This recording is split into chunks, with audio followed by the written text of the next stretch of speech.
Bem-vindo à primeira série de podcasts promovidos pelo Anemia Working Group, a Associação Portuguesa para o Estudo de Anemia, que tem como objetivo promover a investigação na anemia nas suas diversas vertentes. Neste contexto, promovemos uma série de podcasts que pretendem ser um espaço de atualização com caráter informal e didático. Hoje vamos falar de anemia e oncologia. Quem estará connosco será o Dr. Filipe Gonçalves, médico imunohemoterapeuta do IPO de Lisboa, à conversa com o Dr. Hugo Nunes, também do IPO de Lisboa, mas oncologista. Olá, sejam bem-vindos a mais um podcast do Anemia Working Group, um grupo que junta vários especialistas com um interesse comum, que é a anemia, e o tema de hoje vai ser anemia e cancro. À conversa vou estar eu, Filipe Gonçalves, médico especialista em imunohemoterapia do IPO de Lisboa, e comigo vai estar o Dr. Hugo Nunes, médico oncologista, também do IPO de Lisboa. Se calhar vamos começar com uma pequena introdução, Hugo, para falarmos do tema da anemia e cancro, que é um tema extremamente importante nestes doentes.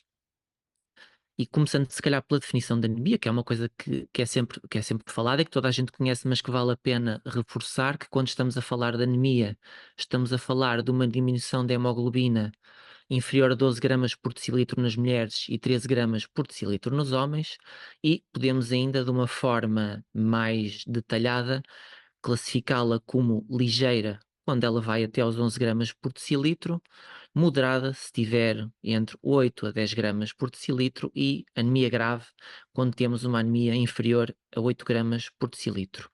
E realmente a anemia, nós sabemos que ela, além de ser extremamente prevalente na população em geral, é extremamente prevalente nos doentes com cancro. Mais de metade dos doentes com cancro vão ter anemia em algum momento do seu percurso oncológico, seja ao diagnóstico ou seja durante a fase de tratamento ativo da sua patologia oncológica. E a anemia é importante no doente com cancro porque nós sabemos que é, tal como em muitas outras patologias, é um sinal de mau prognóstico. A anemia está associada à fadiga, associada à diminuição da performance física e a uma redução da qualidade de vida dos doentes. Além disso, há vários estudos que mostram que está associada a uma diminuição da resposta à terapêutica oncológica e até a uma redução da sobrevida global. Nós sabemos que a anemia é sempre um fator de mau prognóstico, praticamente em todas as condições. Se nós quisermos pensar na etiologia da anemia no doente com cancro, ela é, na maior parte dos casos, multifatorial, ou seja, não há um único fator aqui causador da anemia. Há geralmente vários fatores a contribuir para a anemia. E nós podemos arrumar, no fundo, em três caixas, se quisermos, para tentar separar as principais etiologias no doente com cancro. A anemia relacionada com a própria doença, e aqui podemos ter vários aspectos importantes que vamos detalhar depois. Podemos ter também a anemia relacionada com o próprio tratamento, e o tratamento estamos a pensar na quimioterapia, na radioterapia, ou mesmo as terapêuticas mais dirigidas, portanto, além da quimioterapia convencional, e depois, obviamente, outras comorbilidades que todos os doentes podem ter, como por exemplo a doença renal crónica ou déficits nutricionais que o doente possa ter. Se calhar antes de passar aqui em mais detalhe estas principais causas, tentando no fundo esmiuçar um bocadinho estas três caixas que eu falei, se calhar perguntava-te, Hugo, na tua experiência como oncologista, como é que tu vês esta primeira abordagem da anemia, no fundo, nestas três caixas que eu tentei aqui classificar antes de tentarmos esmiuçá-las um bocadinho melhor? Claro. Antes de mais, queria agradecer o convite para o podcast. Acho que é uma iniciativa muito interessante e quero agradecer ter sido escolhido para estar aqui hoje à conversa contigo, Filipe. Antes de entrarmos mais na questão das causas, como tu já disseste, a maioria das vezes a anemia nos nossos doentes com cancro é multifatorial e, portanto, obviamente, aliás, na grande maioria das vezes não conseguimos distinguir uma única causa. De facto, em cada doente, mesmo individualmente, a maioria das vezes a anemia tem várias causas e, portanto, dizer que de facto é um problema real todos os dias na consulta de oncologia e como tu também já disseste, e não quero também ser repetitivo, mas queria reforçar, realmente a anemia é habitualmente um fator de mau prognóstico e, portanto, não deve ser desvalorizada. É inclusivamente do conhecimento de todas as pessoas que trabalham em oncologia, obviamente, que a anemia inclusivamente aparece como um dos fatores sempre na grande maioria dos scores prognósticos, por exemplo, que existem para algumas doenças, não existem para outras, mas de facto isto para mostrar que de facto a anemia é um problema real e tem um impacto real, inclusivamente em sobrevivência, como tu já disseste, e que é uma das coisas que habitualmente nos preocupa nos doentes oncológicos. E, portanto, dizer que de facto isto é um problema real e, aliás, é por isso que estamos aqui a falar hoje dele. Em relação à minha prática, dizer que, e este era o segundo comentário que eu gostava de deixar aqui na discussão também, que é, há muitas coisas que são obviamente importantes e sobretudo hoje em dia nós temos um manancial de exames complementares de diagnóstico e de dimensões que temos que ter atenção na consulta de oncologia, porque a oncologia moderna é uma oncologia altamente complexa, porque o doente é complexo também ele, e portanto dizer que a consulta de oncologia é muitas vezes, e então se falarmos na primeira consulta de oncologia, como toda a gente imagina, mesmo quem não é oncologista e quem não trabalha com doentes com cancro, é uma consulta que é muito complexa e na qual nós temos que estar atentos a muitos problemas. E a anemia é apenas um deles. E, portanto, dizer que, de facto, apesar de se tratar de um problema importante, é um problema entre muitos do doente oncológico e, portanto, muitas vezes na consulta de oncologia não há tempo para resolver eficazmente todos os problemas e a anemia é um deles. E, portanto, nesse sentido, dizer que isto deve ser também o mais possível, a abordagem deve ser também o mais possível multidisciplinar e em equipa, e nesse sentido os colegas, vocês, colegas da imunohemoterapia, dão uma ajuda muito, muito importante aqui na abordagem da anemia ao doente com cancro. E finalmente chegando à tua questão, e desculpa ter desviado aqui, mas queria deixar estes comentários prévios, dizer que efetivamente, depois vai depender muito, por exemplo, da área que cada oncologista se dedica, porque as pessoas também sabem isto, hoje em dia é tudo tão complexo que há subespecialidades, digamos assim, dentro de cada área, e portanto há pessoas que se dedicam mais a tratar determinados tumores e outros. Eu, no meu caso, por exemplo, trato muito cancro da mama e cancro cutâneo, que não são, assim, à partida, tumores em que, por exemplo, se prevejam aquela causa mais evidente para qualquer clínico de anemia, que é, por exemplo, perdas hemorrágicas. Essas, quem trata, por exemplo, tumores do tubo digestivo, são muito mais frequentes e não é o meu caso. Mas, por exemplo, o melanoma é um tumor maligno que tem uma mortalidade muito, muito importante e que tem uma predileção, por exemplo, pela metastização do tubo digestivo.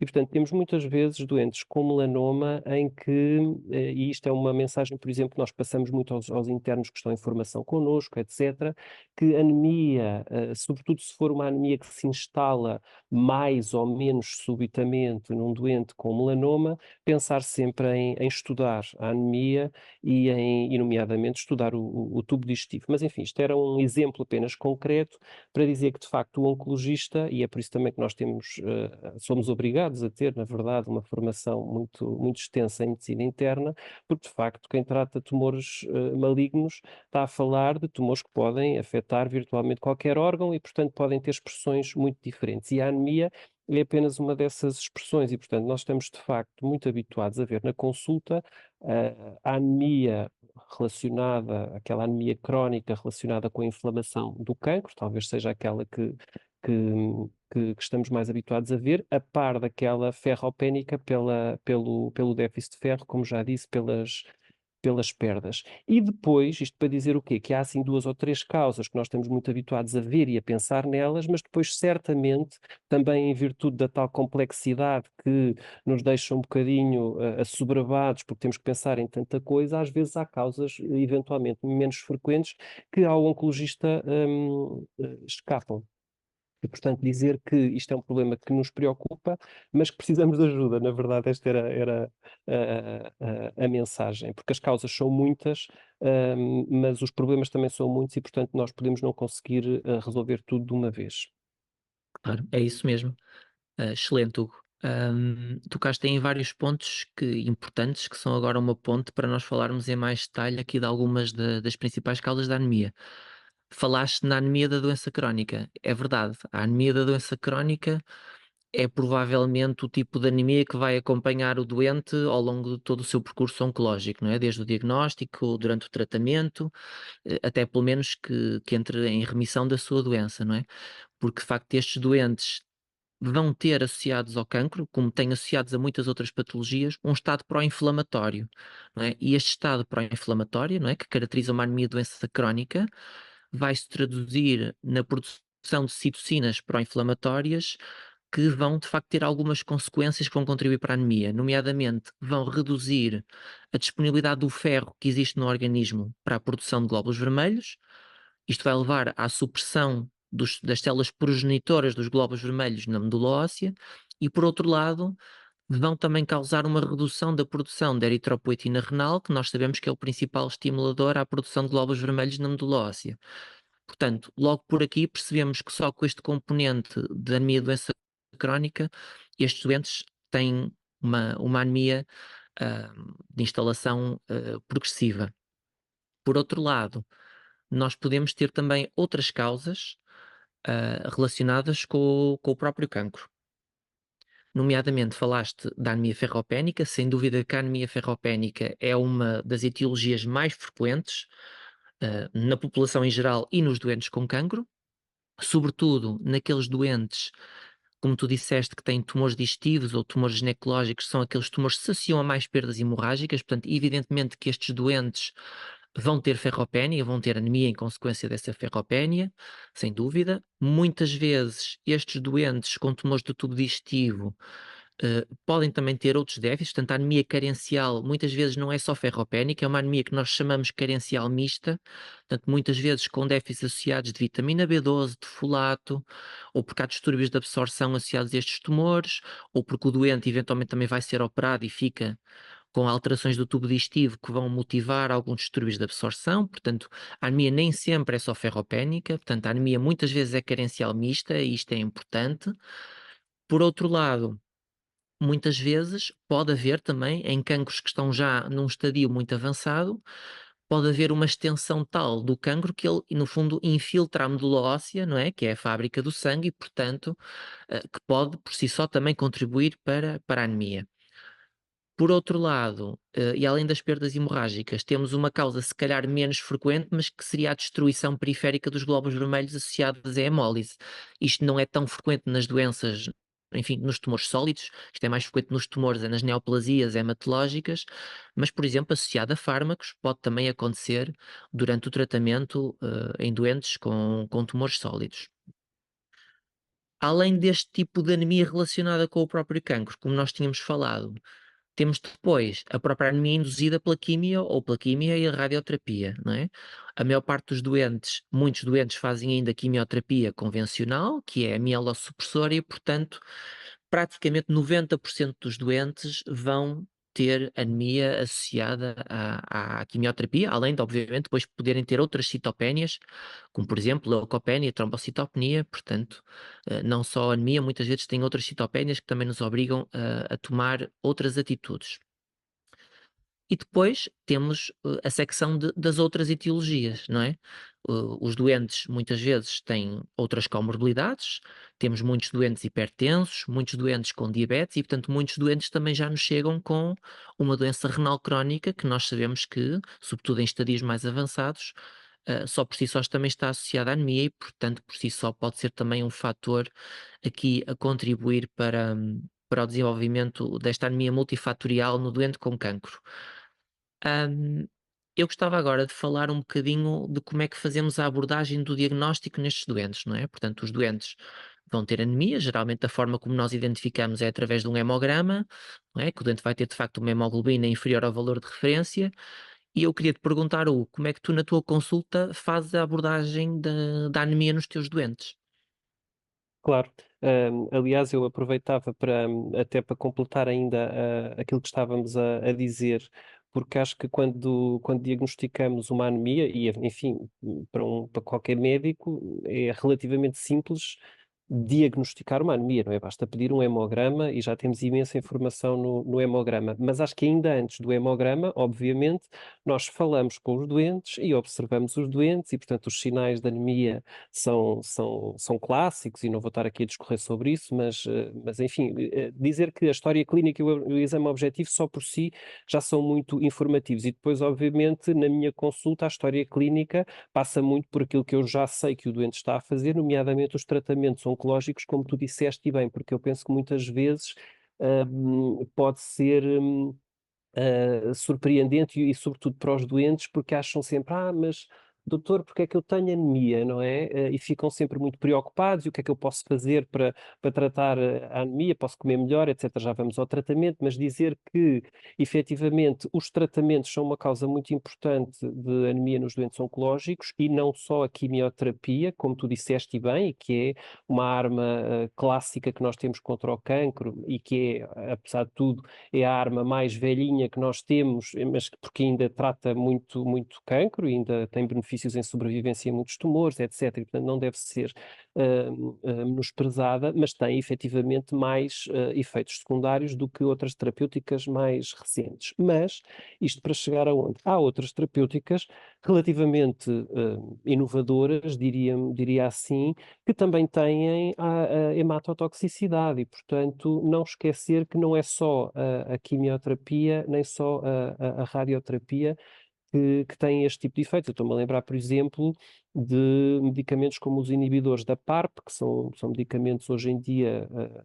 muito utilizados, sobretudo em câncer da mama, em câncer do ovário, e que têm cada vez mais indicações, por exemplo, câncer do pâncreas, câncer da próstata, sobretudo em doentes que têm síndromes hereditárias de cancro, e que são terapêuticas altamente modernas, não é? Porque são muito cirúrgicas no seu alvo terapêutico, e que as pessoas talvez ingenuamente pensassem que é o medicamento perfeito porque atua na célula tumoral e não vai ter efeitos colaterais. E tem muitos, tem um perfil de toxicidade hematológica que não é perfeito, e que talvez seja comparável a muitas quimioterapias mais velhinhas, como nós costumamos dizer. Portanto, dizer que de facto a história clínica e só aquilo que a gente sabe dos tratamentos do doente e as queixas são muito importantes para a gente chegar lá.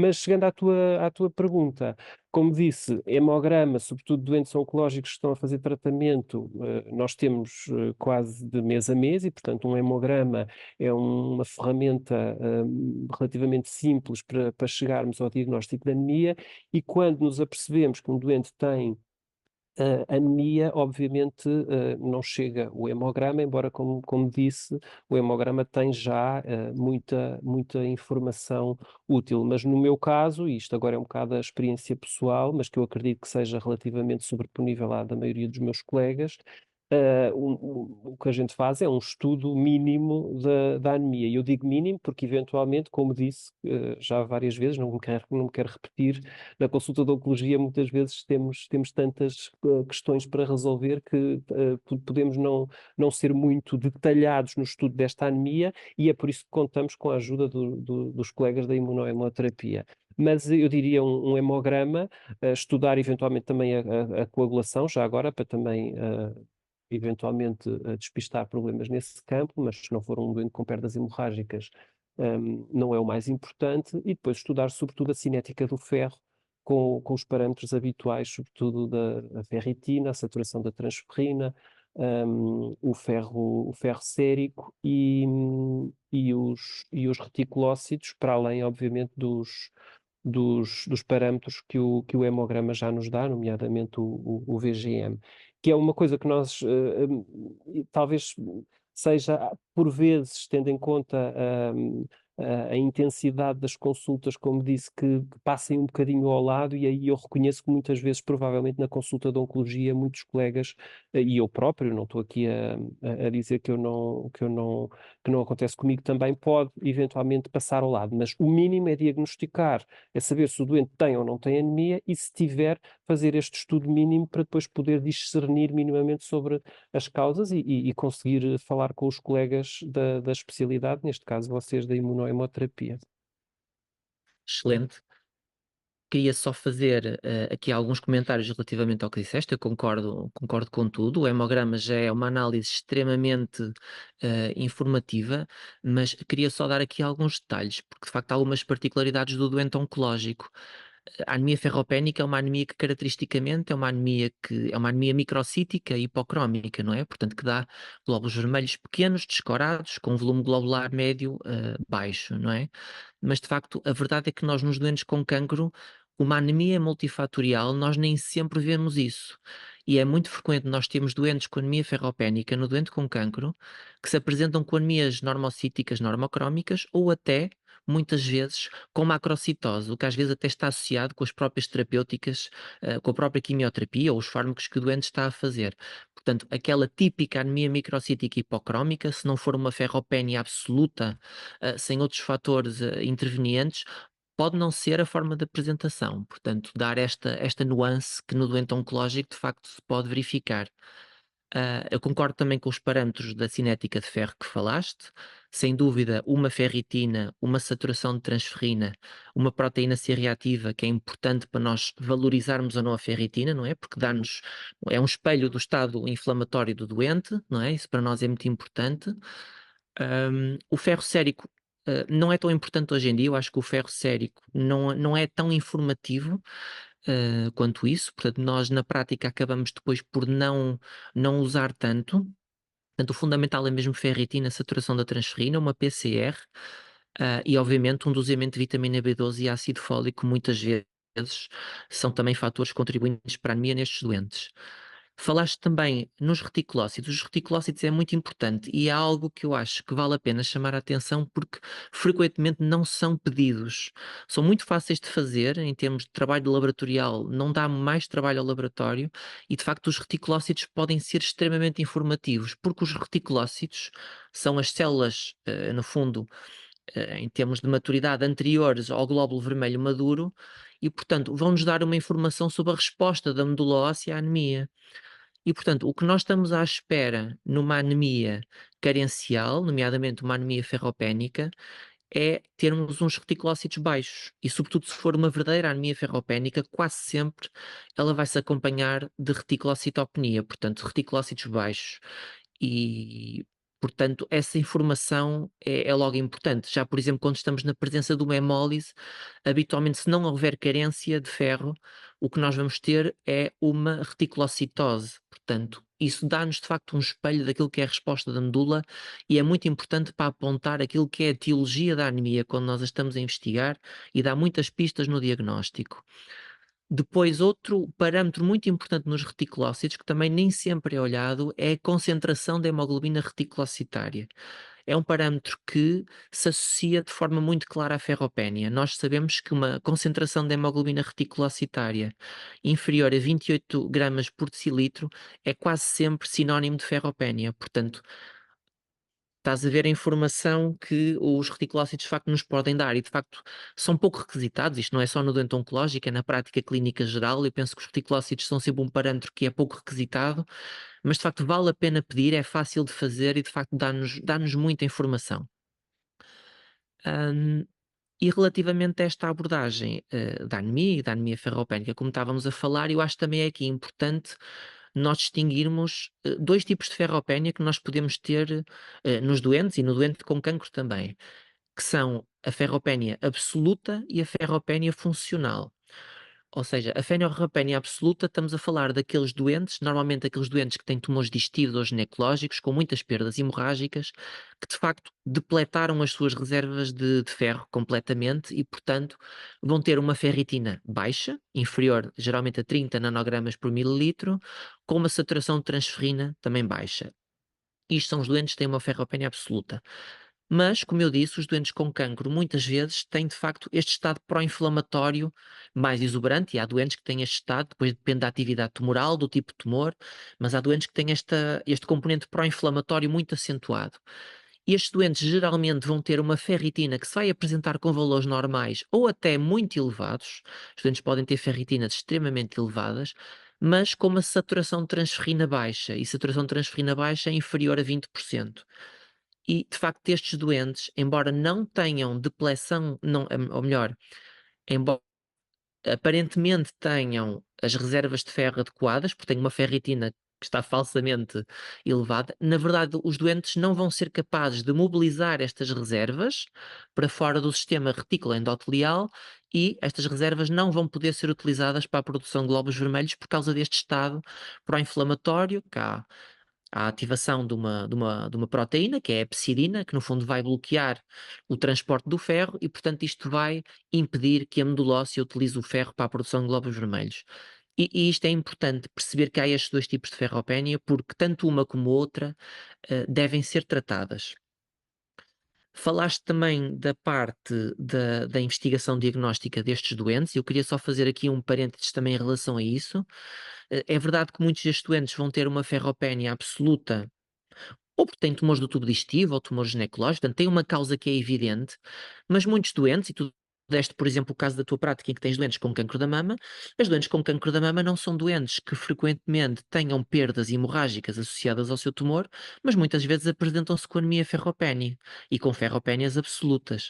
E de facto, tal como acontece noutros tipos de doentes que não doentes com cancro, é fundamental investigar a causa da anemia. Portanto, se não há um tumor que seja claramente o causador desta ferropénia, nós temos que identificar a causa, não é? Porque se nós vamos tratar a causa, vamos tratar a anemia, mas não identificarmos a causa, assim que pararmos a terapêutica, o doente vai voltar, vai ter recorrência da sua anemia.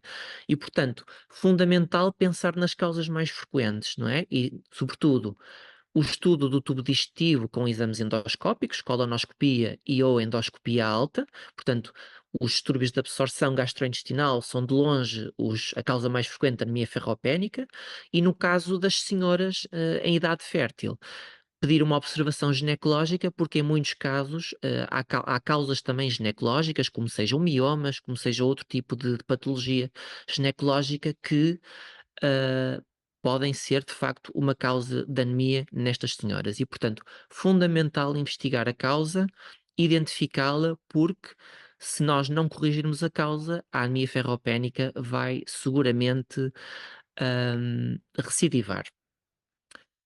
Claro, mas estás a ver, desculpa interromper-te, essas dicas são relativamente simples de facto, mas que eu acho que provavelmente, enfim, muita gente que não é hemoterapeuta pode passar ao lado. A dos reticulócitos, por exemplo, que separa logo em duas grandes causas a anemia, e depois a questão da saturação da transferrina, ser importante para distinguir os tais dois tipos de ferropénia, porque nós estamos muito habituados a olhar para a ferritina normal ou até elevável tem as reservas de ferro, ok, e esquecemos de facto que a ferritina é uma proteína de fase aguda também, e, portanto isso pode ser uma falsa segurança de que as reservas de ferro estão ok, se não olharmos para a transferrina. Exato. Acho muito interessante e é uma dica que vou levar também para a minha prática clínica agora todos os dias. Pronto. Agora passando se calhar à fase do tratamento e fazendo a ponte com esta parte que estávamos a falar da anemia ferropénica, que é sem dúvida a anemia mais frequente na população em geral, e também nos doentes com cancro não é exceção. Se calhar podíamos falar aqui um pouco do tratamento com ferro, não é? Já que estávamos aqui a falar neste tópico, ah, porque eu acho que também às vezes não há a ideia ahm, correta de como é que estes doentes devem ser tratados, não é? Sim. E não sei se queres falar um bocadinho sobre isso. Qual é que é a tua percepção sobre o tratamento com ferro nos doentes com cancro, nomeadamente os doentes que estão a fazer tratamento ativo, para depois podemos dar aqui alguns detalhes adicionais para que os nossos ouvintes percebam aquilo o que é que está indicado, o que é melhor para os doentes nas diversas fases. Claro, eu como digo, enfim, também depois depende um bocadinho do contexto em que cada um trabalha. Eu felizmente trabalho num hospital muito grande em que tenho de facto um serviço de hemoterapia que me apoia, mas eventualmente em sítios um bocadinho mais periféricos e em hospitais mais pequenos, os oncologistas tenham que ser eles próprios a comandar, no fundo, todas as vertentes do tratamento e, portanto, também o tratamento da anemia esteja muito nas suas mãos e isso é importante de ter em conta. Mas, como digo, não é que haja propriamente um desleixar, porque achamos que temos outro colega a tratar do assunto, mas acabamos por desligar um bocadinho. Eu acho que hoje em dia na oncologia as pessoas ainda estão muito agarradas ao suporte transfusional, não é? Quase independentemente do tipo de causa. Isto nem é muito politicamente correto eu estar a dizer isto, mas dizer que, efetivamente, eu acho que, apesar de tudo, no doente oncológico, porque também se percebe que, tal como temos vindo aqui a dizer, é um doente que pode ter inúmeras causas de anemia e, portanto, a gente quer sempre dar o melhor. Mas muitas vezes o melhor e mais imediato não é o que nós achamos que é o melhor, não é aquilo que é o melhor, de facto, dada a ciência atual. E, portanto, mas dizer que, do ponto de vista do oncologista, de facto, ainda se usa muito o suporte transfusional com a transfusão de sangue, e, portanto, no meu caso, habitualmente, quando tenho dúvidas, e acontece na grande maioria das vezes, o que eu faço é pedir o apoio da imunohemoterapia para fazer essa distinção entre aqueles doentes que têm mais indicação para fazer ferro oral, ferro endovenoso ou suporte transfusional, e, portanto, confio muito mais na hemoterapia do que no meu juízo pessoal em relação a essa matéria. Também temos que ser humildes e assumir as Claro, nossas limitações. claro, estou perfeitamente de acordo e acho que não foste nada politicamente incorreto. É verdade que são pedidas de facto muitas transfusões que de facto se calhar poderiam ser evitadas e é importante que este ponto também passe. Porque realmente muitas vezes acho que há a ideia que o suporte transfusional e a terapêutica com ferro são quase mutuamente exclusivos, quando não é de todo verdade. É precisamente o contrário. E realmente, se nós formos pensar na terapêutica com ferro, e eu queria falar também um pouco sobre isto, porque acho que é importante, porque acho que se calhar nem toda a gente tem esta percepção. Nós temos duas formas de tratar os doentes com anemia ferropénica, não é? Temos, no fundo, duas hipóteses. Podemos tratar os doentes com ferro oral ou com ferro endovenoso. O que nós sabemos hoje em dia no doente com cancro é que, de facto, a recomendação, sobretudo se estivermos a falar em doentes com cancro ativo a fazer tratamento digo quimio, radioterapia ou terapêutica dirigida, de facto o que está indicado é o ferro endovenoso. E é o ferro endovenoso porquê? Não só porque tem menos efeitos adversos do que o ferro oral, obviamente que o ferro oral tem alguns efeitos adversos, sobretudo gastrointestinais, que todos nós conhecemos, mas o ferro oral, o ferro endovenoso demonstrou-se ser claramente superior ao ferro oral. Porque de facto os doentes, devido a este estado pró-inflamatório que têm, não absorvem adequadamente o ferro oral e, portanto, ele acaba por ser muitas vezes ineficaz. E se nós de facto fizermos tratamento com ferro endovenoso, vamos ter uma recuperação da hemoglobina mais rápida, vamos conseguir evitar muito suporte transfusional também aos doentes, porque este ferro pode ser repetido com periodicidade semanal, obviamente com controle, que nós fazemos regularmente, mas este ferro pode ser feito com periodicidade até semanal. E de facto tem múltiplas mais-valias face ao ferro oral, nomeadamente face aos efeitos secundários que o ferro oral tem, e de facto o facto dele não ser absorvido nos doentes com cancro, como eu disse, tem este estado pró-inflamatório. E de facto está demonstrado que a terapêutica com ferro endovenoso melhora a qualidade de vida dos doentes, reduz as transfusões, e até pode reduzir a utilização de outros agentes que nós podemos ter que utilizar. E, portanto, eu acho que este ponto era muito importante. E de facto acho que o ferro oral no doente com cancro deve ser essencialmente reservado para aqueles doentes que estão em remissão da sua doença e que não estão a fazer tratamento ativo, porque esses doentes não têm esta condição pró-inflamatória que nós temos estado a falar e, portanto, estes doentes provavelmente vão ser bons candidatos para ferro oral, porque vão poder absorver o ferro e utilizá-lo de forma adequada. E, portanto, mas são de facto situações mais excepcionais. Os doentes, de facto, que estão sob tratamento ativo e sobretudo se tiverem hemoglobinas inferiores a 10 e estiverem a fazer quimiorradioterapia, de facto está indicado fazer o ferro endovenoso e essa é a nossa prática e com muito bons resultados, e realmente nós, passado 1, 2 semanas, conseguimos avaliar a resposta da hemoglobina e dos sintomas do doente, e temos às vezes elevações da hemoglobina fantásticas e com melhoria dos sintomas do doente, e portanto consegue-se evitar muitas transfusões com esta terapêutica, obviamente quando há anemia ferropénica, porque se não for uma anemia ferropénica, o ferro não vai ser eficaz.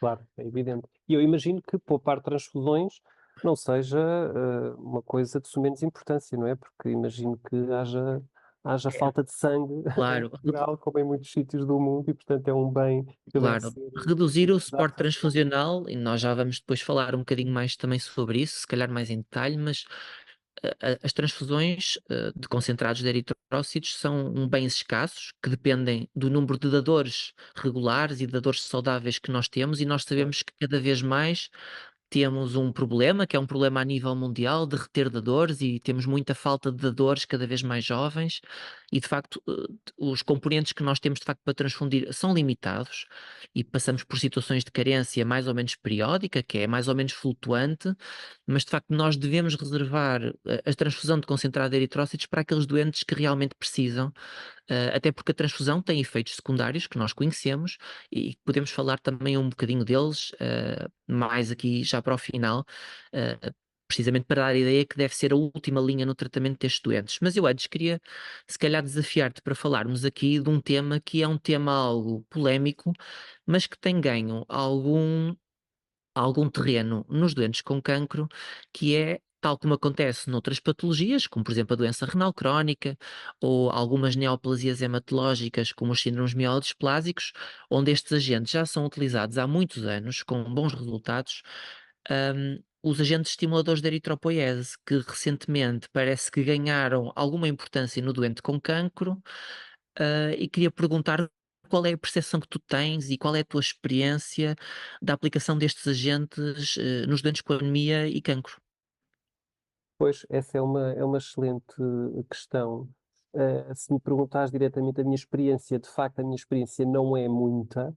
Eu, enfim, sou oncologista, há alguns anos, não quero estar aqui a dizer que sou velho, mas também já não sou assim tão novo. E a verdade é que nos últimos anos eu ainda apanho muito a mensagem geral de que os fatores de estimulação, a mais conhecida a eritropoietina, nestes casos, é para ser reservada assim para casos muito especiais, porque durante muito tempo se pensou também em virtude da investigação clínica que se fazia, de todas as suas limitações, nomeadamente de alguns estudos, que eventualmente este tipo de terapêutica podia piorar os outcomes em cancro, nomeadamente a sobrevivência dos doentes e obviamente, dependendo da patologia que estivesse em questão, mas havia um bocadinho esta ideia de que fatores estimuladores da eritropoiese pudessem não ser ideais no doente com cancro porque pioravam os outcomes de sobrevivência, mas depois nós vamos a ver, e efetivamente, como tu disseste, e bem, e saberás muito mais disso do que eu, mais recentemente elas estão incorporadas na grande generalidade das guidelines internacionais. Mas depois, outra realidade é a prática clínica, e de facto, na prática clínica, eu acho que nós ainda não estamos habituados a usar de forma rotineira fatores de estimulação da eritropoiese, porque lá está, voltamos ao mesmo que disse há bocadinho, estamos muito agarrados ao suporte transfusional, que é aparentemente mais simples e mais rápido, e no entanto, quando vamos ver os dados da ciência, parece que não é bem assim. Mas isso eu deixo-te falar sobre o assunto, certamente saberás muito mais do que eu. Uhum. Sim, é verdade o que estás a dizer. Realmente houve durante muitos anos alguma preocupação da utilização destes agentes no doente com cancro, porque de facto parecia que houve alguns receios inicialmente sobre o risco de estimular os receptores da eritropoetina e que isso se associasse à progressão tumoral.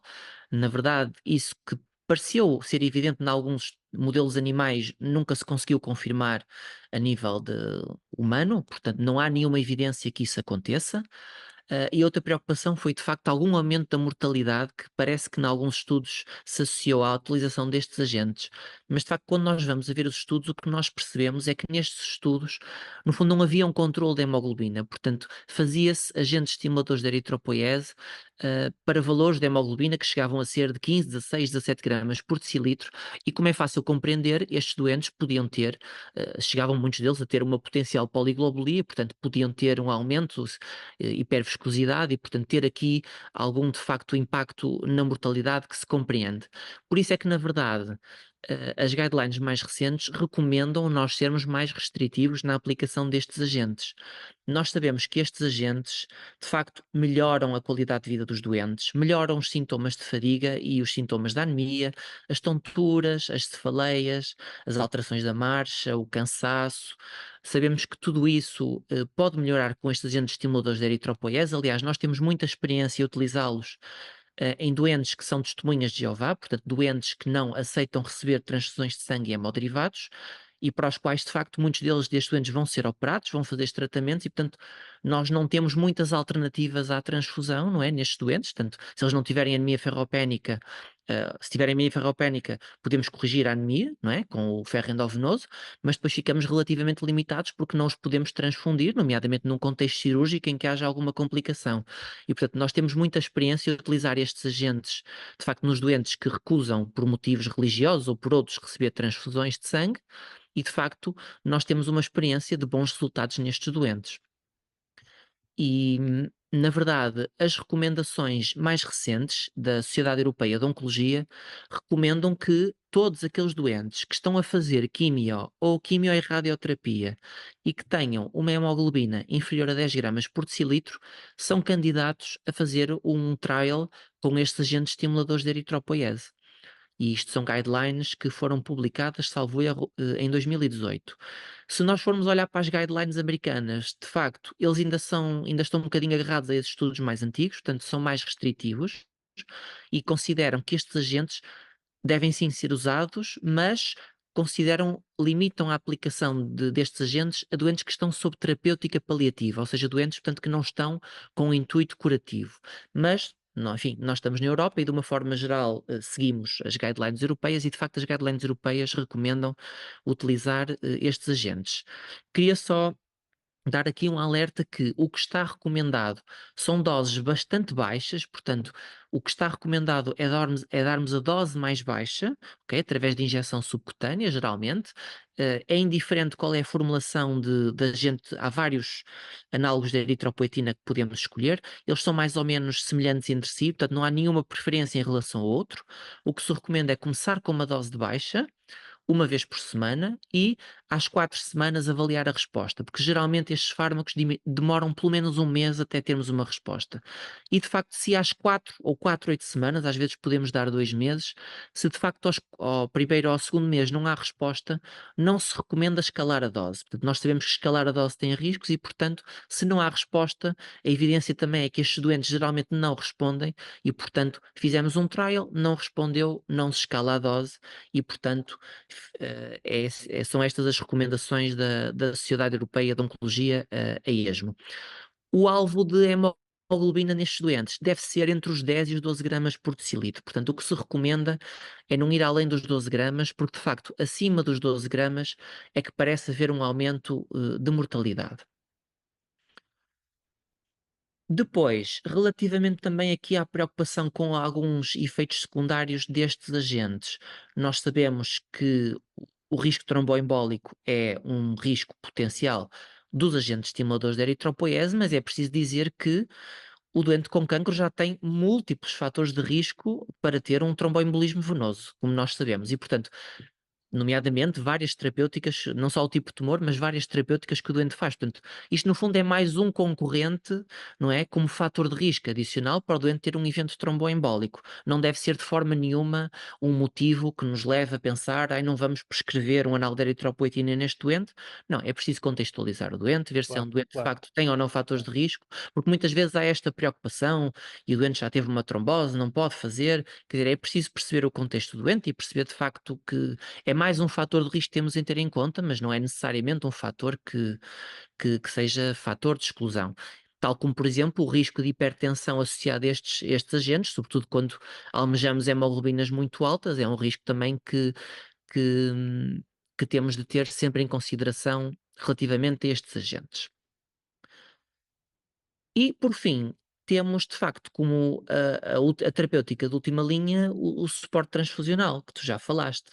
E eu concordo contigo quando tu falas que realmente se pedem muitas transfusões. Isto de facto é verdade, e nós temos essa noção na prática, e sobretudo nós temos a sensação e temos essa experiência que de facto, se o doente for referenciado atempadamente, fizer a investigação da sua anemia, identificarmos a causa e tratarmos, seja com ferro, seja com os agentes estimuladores da eritropoetina, nós conseguimos diminuir muito a necessidade transfusional deste doente. Não quer dizer que vamos evitar completamente as transfusões, porque por vezes os doentes fazem quimioterapias que são de tal forma aplasiantes que o doente vai sempre precisar de algum suporte transfusional. Mas por vezes há a ideia que o doente precisa de ter um determinado cutoff de hemoglobina para fazer quimioterapia. Ainda hoje posso dizer que tive um doente ao qual me foi dito que não seria feita quimioterapia se ele não fosse transfundido. E o doente tinha 8 gramas por decilitro. Pois, claro. E eu perguntava-te se tu achas que isto de facto tem algum racional, porque muitas vezes nós entramos Bom, temos várias conversas com os colegas e há sempre esta discussão se de facto faz sentido, não é? Porque nós sabíamos que há uns anos havia alguns estudos que diziam que os doentes que faziam radioterapia deviam ter uma hemoglobina que era superior a 10 gramas por decilitro. Hoje sabemos que não há nenhuma evidência nesse sentido, mas portanto ainda há muitas pessoas agarradas a que determinados agentes de quimioterapia deve-se ter um determinado cutoff antes de iniciar quimioterapia. Portanto, eu perguntava-te qual é a tua opinião sobre isto. Não, a minha opinião é muito coincidente com a tua. Eu acho que abaixo dos 8 gramas ninguém tem muitas dúvidas, até por causa das repercussões fisiológicas naturais de um valor tão baixo, mas a partir dos 8 para cima, eventualmente, como já dissemos aqui, é importante monitorizar e escrutinar bem a anemia e vigiá-la e tratá-la, mas não há indicação nenhuma, muito menos para fazer no próprio dia uma transfusão de sangue, porque um doente tem 8 gramas de hemoglobina e vai fazer quimioterapia. Não faz sentido nenhum, não há ciência nenhuma a basear essa decisão. Claro. Não, e é precisamente por isso que nós falamos sempre naquilo que é tentar adotar uma estratégia restritiva. O que é uma estratégia restritiva? Uma estratégia restritiva, no fundo, tentar oferecer o menor quantidade de suporte transfusional necessário ao doente para manter uma hemoglobina que melhore os sintomas do doente e a sua tolerância à anemia. E, de facto, uma estratégia restritiva considera-se um cutoff de hemoglobina, que isto é mais ou menos aceite em praticamente todas as patologias, dos 7 gramas por decilitro. Isto foi feito em várias patologias, desde ortopedia, tumores gastrointestinais, transplante hematopoético, em que de facto se comparou uma estratégia restritiva, portanto doentes que eram transfundidos com uma hemoglobina inferior a 7 gramas por decilitro, face a uma estratégia liberal, portanto doentes que tinham hemoglobinas inferiores a 9 gramas por decilitro.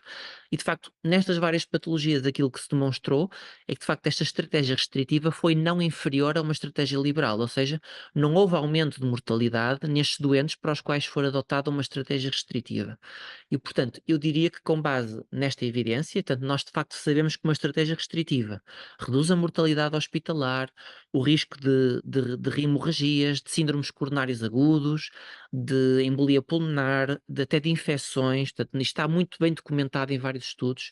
Eu diria que de uma forma genérica nós devemos ter na cabeça os 7 gramas por decilitro de hemoglobina e tentar dar o menor suporte transfusional possível ao doente e tentar corrigir com outras medidas para evitar o suporte transfusional o mais possível. Agora, obviamente que, e isso é feito quer por vocês oncologistas, quer por nós, imunemoterapia na consulta, nós quando estamos a olhar para o doente não estamos só a olhar para um hemograma. E, portanto, obviamente que isto depende do contexto do doente, não é? Porque há doentes que com 7 gramas por decilitro ou até menos estão completamente assintomáticos, estão perfeitamente adaptados à sua anemia e, portanto, não precisam de transfusão. E temos doentes, obviamente, que com 8 gramas de hemoglobina a fazer quimioterapia já estão extremamente sintomáticos e, portanto, obviamente que pode fazer todo sentido e muitos deles até podem ter outras comorbilidades, como insuficiência cardíaca e, portanto, nestes doentes pode fazer todo sentido fazer transfusão. E, portanto, obviamente que a nossa prática não é olhar para o hemograma, é ter, obviamente, em mente esta estratégia restritiva, mas adequar sempre àquilo que é a clínica do doente. Claro, claro, é evidente. Queria só chamar aqui a atenção relativa porque é que nós falamos desta estratégia restritiva relativamente ao suporte transfusional com concentrado de eritrócitos? Porque nós sabemos que o suporte transfusional tem riscos. As transfusões, felizmente, são cada vez mais seguras, cada vez mais, tanto o risco de complicações é cada vez menor, mas não é zero, não é? E, portanto, há uma série de efeitos secundários das transfusões que nós temos sempre que ter em mente, não é? Aliás, é por essa mesma razão que nós pedimos ao doente um consentimento informado cada vez que vamos iniciar suporte transfusional, que é precisamente para o doente ter noção dos riscos que pode correr com o suporte transfusional, não é? E portanto, falando deste risco, de facto, que é cada vez mais baixo, mas nós sabemos que há o risco de transmissão de agentes infecciosos pela transfusão, por exemplo. Nós sabemos que este risco é um risco cada vez mais baixo, não é? Os nossos componentes sanguíneos são cada vez mais testados por tecnologia cada vez mais avançada, que nos permite reduzir aquilo que são os períodos de janela das principais infecções virais, por exemplo, mas nós nunca conseguimos dizer que este risco é zero, não é? Há sempre um pequeno período, e sobretudo se pensarmos em novos agentes emergentes, o Covid, hum, o vírus do Zika, enfim, outros vírus, a malária, doença de Chagas, que são agentes que, enfim, o vírus chikungunya, da febre amarela, portanto, são agentes patogénicos que podem se transmitir de facto por via hematogénea e, portanto, nós sabemos que o risco é baixo, portanto, nós fazemos toda uma triagem dos dadores de sangue e toda uma testagem para diminuir ao máximo o risco, mas este risco nunca é zero, não é? Portanto, existe este risco. Depois nós sabemos também que existem efeitos secundários associados também, relacionados às vezes com comorbilidades do próprio doente, não é? Porque são doentes que muitas vezes já têm uma sobrecarga hídrica grande, alguns até já com insuficiência cardíaca e, portanto, transfundir 1 ou 2 concentrados de eritrócitos pode ser uma sobrecarga também para o doente, não é? E chama-se uma sobrecarga associada à transfusão, que pode também ser grave. Podemos ter também aquilo que são reações hemolíticas agudas, não é? Que podem também ocorrer, são relativamente raras, mas podem ocorrer e podem, em casos mais graves, ser fatais. E depois temos também aquilo que são alguns efeitos imunossupressores, não é, a nível do sistema imunitário, que nós sabemos que se associam à transfusão e, portanto, que podem aumentar, nomeadamente, o risco de infecções. E, portanto, isto são alguns dos riscos. Eu aqui não detalhei todos, portanto, eles são múltiplos e eu aqui não quis detalhar, mas quis só dar aqui alguma ideia de que, de facto, o suporte transfusional não é isento de riscos, são componentes que são limitados, estão muito dependentes de dadores saudáveis, porque nós não temos sangue artificial, né? Portanto, isto está diretamente dependente de dádivas altruístas e benévolas dos nossos dadores de sangue e, portanto, temos que ter estratégias alternativas à transfusão. E, obviamente, que a prática deve ser transfundir o número mínimo de unidades de concentrado de eritrócitos necessária para melhorar os sintomas da anemia e para garantir que de facto os doentes ficam estáveis e que podem continuar os seus tratamentos.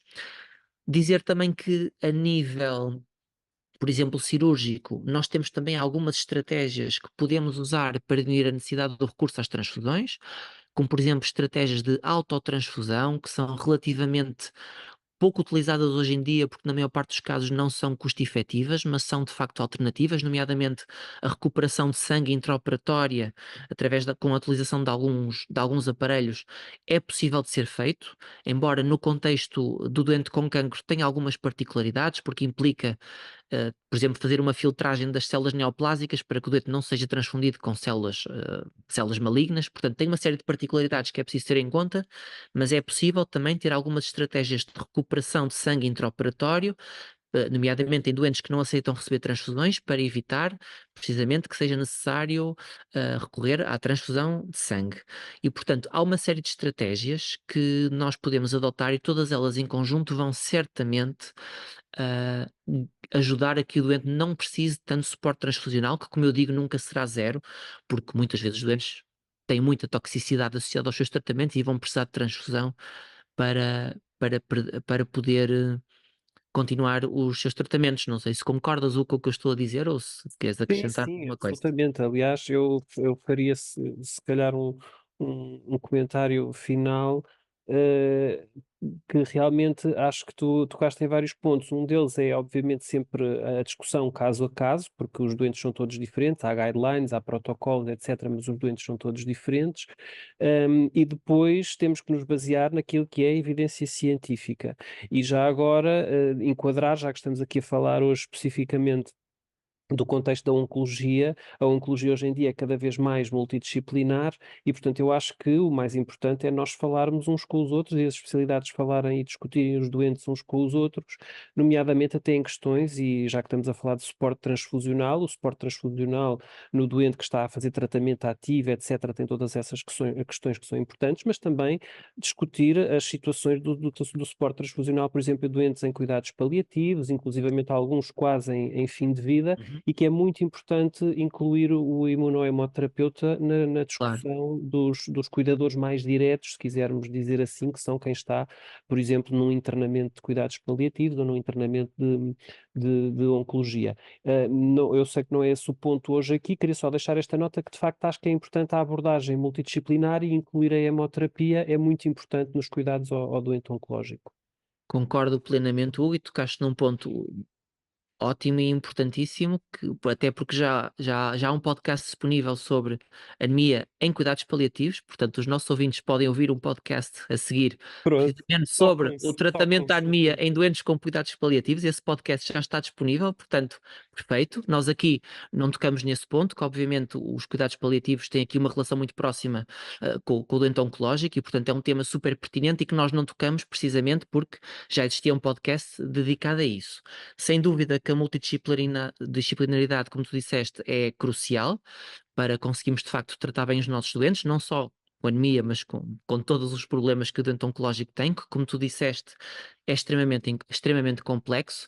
Não queria só deixar de terminar sem falar aqui, chamar a atenção, aquilo que nós estivemos aqui a falar, no fundo, são tudo estratégias de patient blood management, que também já foi alvo de alguns podcasts anteriores e que vai ser seguramente alvo também de um podcast específico no doente com cancro, e que de facto que consiste na adoção de estratégias que não são só para o doente cirúrgico, são também para o doente médico e doente médico oncológico também, que são de fundo estratégias para otimizar o sangue do doente e para o uso ótimo destes componentes nos doentes médicos e cirúrgicos.